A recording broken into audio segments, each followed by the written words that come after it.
Imagine por um instante que você está caminhando pelo corredor de um supermercado, parando diante da prateleira de águas minerais, onde dezenas de garrafas de plástico transparente se alinham diante dos seus olhos. Todas contendo exatamente a mesma substância essencial para a vida, aquele líquido incolor, inodoro e insípido que cobre 80% do nosso planeta, mas, por algum motivo que desafia a lógica puramente racional, você estende a mão e escolhe pagar um preço significativamente mais alto por uma garrafa de Evian. Por que você faz isso, se no final das contas água é apenas água? A resposta para esse enigma fascinante reside em um conceito que nasceu há cerca de 4.000 anos, quando os antigos criadores de gado, enfrentando o problema prático de não conseguirem distinguir os seus animais dos vizinhos nos pastos abertos, decidiram aquecer pedaços de ferro com símbolos rústicos e marcar a pele de suas vacas e bois, criando assim a primeira forma de branding da história da humanidade. O que começou como uma simples marcação de propriedade evoluiu para o campo de batalha mais complexo, fascinante e implacável do mundo dos negócios modernos, que é a mente do consumidor. Um espaço superlotado onde apenas as marcas que possuem um diferencial claro e afiado conseguem sobreviver.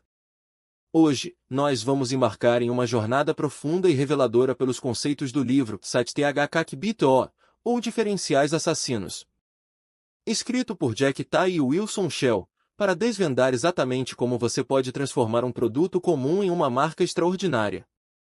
Entendendo que a diferenciação não é apenas uma tática de marketing, mas a própria essência da sobrevivência corporativa. Para começarmos a desvendar esse mistério, precisamos encarar uma verdade brutal que muitos empresários e gestores se recusam a aceitar. A percepção é a única realidade que importa.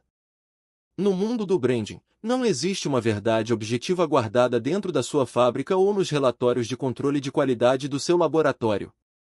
Pois a única verdade que dita o sucesso ou o fracasso da sua empresa é aquela que reside na mente do seu cliente.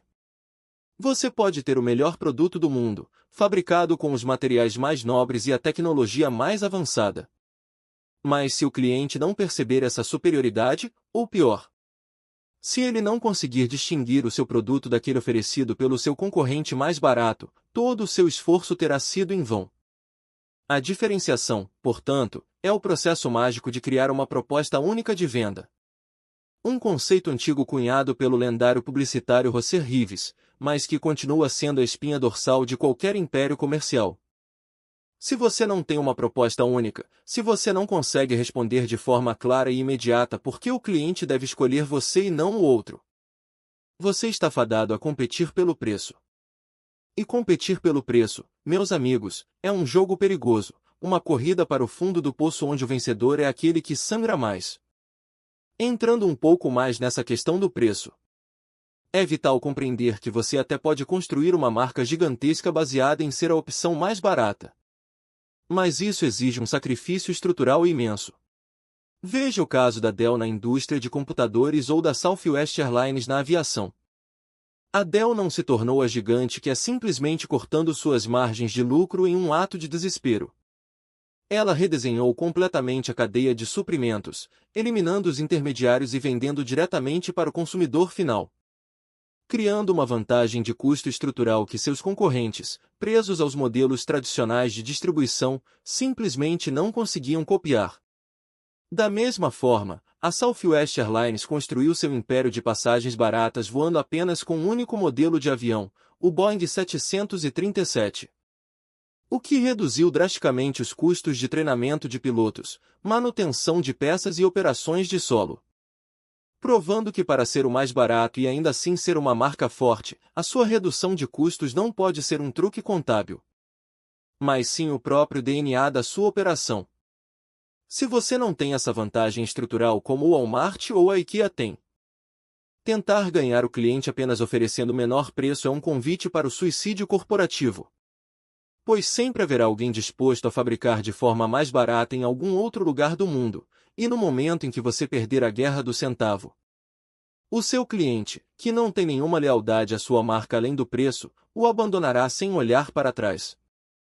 Isso nos leva a refletir sobre um dos maiores mitos do mundo corporativo contemporâneo, que é a ilusão de que a qualidade e o excelente atendimento ao cliente são grandes diferenciais. Quantas vezes você já não ouviu um CEO estufar o peito e declarar em uma entrevista que o grande diferencial da sua empresa é a qualidade inigualável dos seus produtos ou o sorriso no rosto dos seus funcionários? O problema com essa afirmação é que, no cenário de hiperconcorrência em que vivemos hoje, a qualidade deixou de ser um diferencial para se tornar o requisito mínimo. O ingresso básico que você precisa pagar apenas para ter o direito de entrar no jogo. Sejamos honestos, quando foi a última vez que você comprou um carro, um smartphone ou até mesmo um liquidificador e ele simplesmente não funcionou? A distância entre o melhor produto do mercado e o pior produto do mercado encolheu drasticamente nas últimas décadas. Graças aos programas de gestão de qualidade total e à disseminação global da tecnologia de ponta. Se todos dizem que tem qualidade, a qualidade perde o seu poder de diferenciação, tornando-se uma commodity. E o mesmo vale para o atendimento ao cliente. Ninguém entra em um restaurante ou em uma loja esperando ser maltratado. O bom atendimento é a expectativa padrão. E embora um serviço excepcionalmente ruim possa destruir a sua marca da noite para o dia, um serviço bom raramente será o motivo pelo qual você se destacará no meio de uma multidão de concorrentes que também estão sorrindo e dizendo bom dia. Avançando nessa linha de raciocínio, se a qualidade e o preço baixo não são os portos seguros que imaginávamos, para onde devemos olhar? Uma das estratégias mais poderosas e frequentemente ignoradas é a da especialização. Existe uma tendência humana natural de confiar nos especialistas muito mais do que nos generalistas. Pense na sua própria vida. Se você estivesse com um problema cardíaco grave, você procuraria um clínico geral que atende de tudo um pouco. Ou você moveria montanhas para ser atendido pelo melhor cardiologista do país. No mundo dos negócios, a dinâmica é exatamente a mesma. As empresas que tentam ser tudo para todos geralmente acabam não significando nada para ninguém. Tomemos como exemplo a batalha épica na indústria de videogames entre a Sony e a Nintendo. A Sony é um conglomerado colossal que fabrica televisores, câmeras, fones de ouvido, computadores e também o PlayStation, enquanto a Nintendo, historicamente, focou toda a sua energia, criatividade e recursos em uma única coisa: jogos e consoles. Embora a Sony tenha um faturamento absurdamente maior devido à sua vasta gama de produtos, as margens de lucro da Nintendo, impulsionadas pela sua especialização extrema e pelo foco em nichos específicos, como os consoles portáteis com o Game Boy e o Nintendo DS, e a revolução da jogabilidade com o Nintendo Wii, frequentemente ofuscam as da gigante dos eletrônicos. Ser um especialista exige coragem, pois significa que você terá que dizer não a 90% das oportunidades que surgirem à sua frente, sacrificando a amplitude para ganhar profundidade. Mas é justamente esse sacrifício que constrói uma marca de autoridade inquestionável, fazendo com que o cliente perceba que, se você dedica toda a sua existência a fazer apenas uma coisa, você inevitavelmente deve ser o melhor naquilo. Outra forma brilhante de capturar a mente do consumidor é posicionar a sua marca como a próxima geração, tornando instantaneamente todos os seus concorrentes obsoletos. A mente humana é fascinada pelo novo, pelo moderno, por aquilo que representa o futuro. E as marcas que conseguem vestir o manto da inovação capturam não apenas o dinheiro, mas a imaginação do público. A Apple é a mestre absoluta nessa arte, não apenas inventando novos produtos, mas redefinindo categorias inteiras ao ponto de fazer com que os líderes anteriores pareçam dinossauros. Quando o iPod foi lançado, ele não era o primeiro tocador de MP3 do mercado. Mas a sua interface intuitiva e a promessa de 1000 músicas no seu bolso transformaram aparelhos como o Discman da Sony em relíquias do passado da noite para o dia. A Gillette faz a mesma coisa no mercado de lâminas de barbear, lançando implacavelmente a próxima geração de aparelhos, do sensor ao Mach 3 e ao Fusion, atacando seus próprios produtos antes que os concorrentes o façam. Assumir a posição de próxima geração é uma tática agressiva, pois você não está apenas dizendo que é melhor. Você está dizendo que o seu concorrente pertence ao passado. No entanto, é uma faca de dois gumes, pois ao se posicionar como a vanguarda da tecnologia, Você assina um contrato com o consumidor prometendo que nunca vai parar de inovar, e no momento em que você se acomodar, outra marca surgirá das sombras para fazer com você exatamente o que você fez com os outros. Mas e se o seu produto não for uma maravilha tecnológica de última geração? E se você vender algo tão mundano e tradicional quanto papel, pizza ou óculos? Aqui entra uma das estratégias de diferenciação mais elegantes e esquecidas da publicidade, que é simplesmente contar ao mundo como o seu produto é feito. Existe uma história clássica no mundo do marketing sobre um jovem publicitário chamado Obvious Adams, que foi encarregado de criar uma campanha para uma fábrica de papel. Ao visitar as instalações, ele ficou fascinado ao descobrir que o papel era feito a partir de trapos brancos rigorosamente selecionados, lavados com água duplamente filtrada e secos em prateleiras imaculadas, com cada folha sendo inspecionada manualmente. Quando ele propôs fazer uma propaganda detalhando esse processo, o diretor da fábrica riu, dizendo que todas as fábricas de papel de alta qualidade faziam exatamente a mesma coisa e que aquilo não era novidade nenhuma.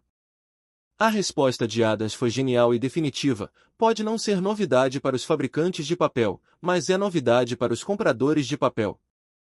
Ao educar o público sobre o esmero e a dedicação por trás da fabricação, a marca se apropriou daquele processo na mente do consumidor. É exatamente isso que a rede de pizzarias Papa John's faz com o seu slogan "Melhores ingredientes, melhor pizza", detalhando como a massa é feita com água filtrada e ingredientes frescos. Mesmo que os concorrentes usem técnicas parecidas, o primeiro que conta a história ganha o crédito por ela, transformando um processo operacional padrão em um diferencial competitivo romântico e persuasivo. Seguindo esse fluxo de ideias, não podemos ignorar o poder avassalador da herança e da origem como ferramentas de diferenciação. As nações também são marcas, e cada país carrega em si um conjunto de associações mentais profundas que podem ser emprestadas para os seus produtos. Quando pensamos em precisão mecânica, pensamos na Alemanha. Quando pensamos em design de moda e perfumes, pensamos na França. Quando pensamos em relógios e chocolates, a Suíça surge imediatamente em nossa mente. Se você é uma empresa que fabrica instrumentos de precisão e está sediada na Alemanha, você tem uma vantagem intrínseca gigantesca que deve ser explorada ao máximo em toda a sua comunicação. É por isso que a Toyota, quando decidiu criar uma marca de carros de luxo para competir com os gigantes europeus, manteve a fabricação do Lexus estritamente no Japão, aproveitando a reputação japonesa de atenção obsessiva aos detalhes e qualidade impecável. Um relógio Swatch, por mais colorido e feito de plástico que seja, carrega o selo Swiss Made. E isso lhe confere uma aura de confiabilidade que nenhum concorrente asiático com design semelhante conseguiria igualar. A origem do produto conta uma história silenciosa sobre a sua qualidade antes mesmo de o consumidor abrir a embalagem. E se a sua marca tem raízes em um local que é mundialmente respeitado pelo que você faz? Esconder isso é um desperdício imperdoável de capital de marca. Por outro lado, algumas marcas conseguem se destacar não pelo que fazem ou de onde vêm, mas puramente pela sua atitude e personalidade. As marcas, assim como as pessoas, podem ser amadas ou odiadas pelo seu temperamento. A Harley-Davidson é talvez o exemplo mais perfeito de uma marca que não vende um produto, mas sim uma personalidade. Se formos analisar friamente, existem motocicletas japonesas que são mais rápidas, mais fáceis de pilotar, mais baratas e mais eficientes do que uma Harley. No entanto, a Harley-Davidson sobreviveu a crises quase fatais e construiu uma legião de fãs fanáticos porque ela se apropriou da personalidade do rebelde, do fora da lei, do lobo solitário que cruza as rodovias americanas buscando a liberdade. O ronco do motor, o design das motos, as jaquetas de couro, tudo na Harley grita rebeldia. De maneira semelhante, a Vardin de Richard Branson construiu o seu império sendo a marca audaciosa e irreverente que adora desafiar os gigantes corporativos estabelecidos e burocráticos. Ter uma personalidade forte significa que você vai atrair apaixonadamente um grupo de pessoas, mas também significa que você vai afastar outras. E é exatamente assim que deve ser. O maior erro que uma marca pode cometer ao tentar adotar uma personalidade é querer ser simpática e agradável para todo mundo. tornando-se esquizofrênica e perdendo completamente a sua identidade. Para que a personalidade funcione como um diferencial, ela deve ser consistente, autêntica e presente em cada ponto de contato com o cliente. E o que acontece quando o mercado já tem um líder absoluto, aquele gorila de 800 quilos que parece imbatível? É aqui que a estratégia de assumir a posição oposta se torna uma arma formidável. Se você não pode ser o número 1, seja o antônimo do número 1. A Coca-Cola construiu sua força inabalável posicionando-se como a original, a autêntica, a bebida que inventou a categoria. Como a Pepsi poderia competir com isso? A resposta genial da Pepsi foi aceitar que a Coca era original, mas reposicioná-la na mente do público como a bebida antiquada. A escolha dos pais e avós, enquanto a Pepsi se autoproclamou a bebida da nova geração, jovem, dinâmica e vibrante. Ao fazer isso, a Pepsi não tentou ser uma Coca-Cola melhor, ela escolheu um campo de batalha diferente. O mesmo aconteceu no mercado de hambúrgueres, onde o McDonald's domina como restaurante rápido, padronizado e focado nas crianças, abrindo espaço para que o Burger King se posicionasse para o público adulto. Ou a rede In-N-Out Burger se destacasse oferecendo um menu minimalista de altíssima qualidade. Se o líder do seu mercado é visto como tradicional, seja o moderno. Se ele é visto como complexo, seja o simples. A força do líder sempre cria uma sombra, e é nessa sombra, encontrando a fraqueza inerente à força do concorrente, que o número 2 pode construir um império altamente lucrativo. Mergulhando um pouco mais fundo na mecânica da mente humana, precisamos entender o princípio da prova social, que é a base da diferenciação por preferência. Nós, seres humanos, somos criaturas sociais que, diante da dúvida ou do excesso de opções, olhamos para o comportamento dos outros para tomar as nossas próprias decisões. É o famoso instinto de manada. Se você está em uma cidade desconhecida e vê dois restaurantes, um completamente vazio e outro com uma fila de espera na porta, o seu cérebro imediatamente assume que a comida do restaurante lotado é melhor, mesmo que você nunca tenha provado nenhuma das duas. No mundo das marcas, se você consegue provar que o seu produto é o preferido por um grupo específico, especialmente se for um grupo de especialistas ou de pessoas altamente respeitadas, você cria um diferencial magnético. É por isso que o Tylenol, mesmo após enfrentar crises gravíssimas, manteve sua liderança nos Estados Unidos, lembrando constantemente aos consumidores que era o analgésico mais usado nos hospitais. Se os médicos e os hospitais confiam no Tylenol, o consumidor comum não precisa pensar duas vezes antes de levá-lo para casa. Da mesma forma, a marca de creme dental Oral-B construiu sua fortaleza com o slogan de ser a marca mais recomendada pelos dentistas. Você não precisa ser o líder absoluto de vendas para usar essa estratégia.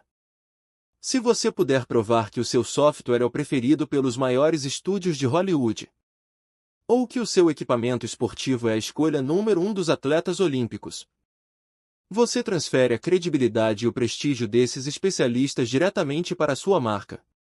Todas essas estratégias brilhantes, no entanto, correm o risco de se perderem no vazio se não houver um foco obsessivo na simplicidade.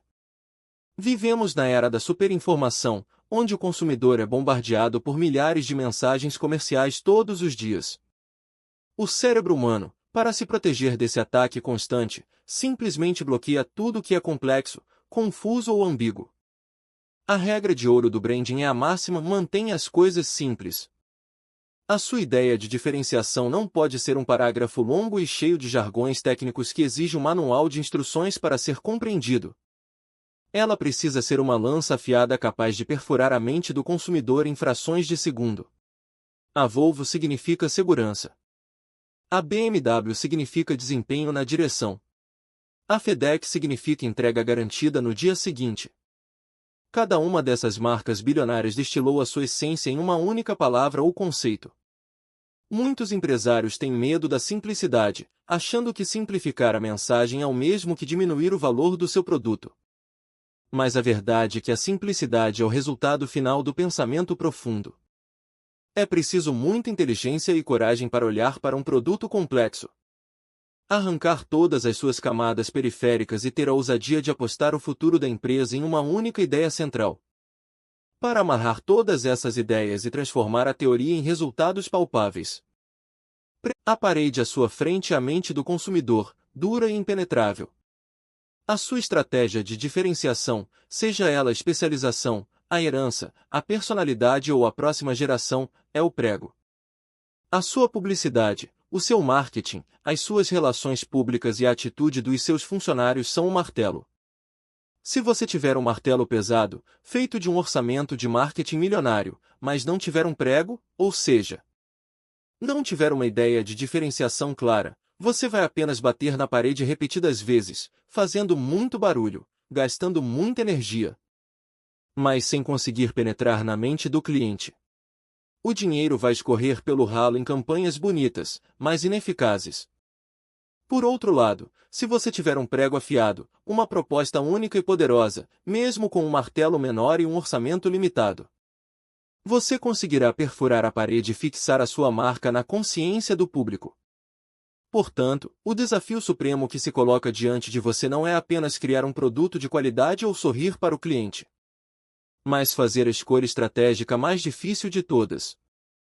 Encontre o seu diferencial, abrace-o com paixão. Sacrifique o que for necessário para mantê-lo puro e comunique-o ao mundo com a clareza de um raio laser. Se você não conseguir encontrar uma forma de ser único, de ser o primeiro, de ser o especialista, ou de ser a antítese do líder, só lhe restará uma única e sombria alternativa: cortar os seus custos até o osso e tentar sobreviver vendendo mais barato que todo mundo. A escolha é sua, mas lembre-se sempre da regra implacável que rege o mercado: diferencie-se ou morra.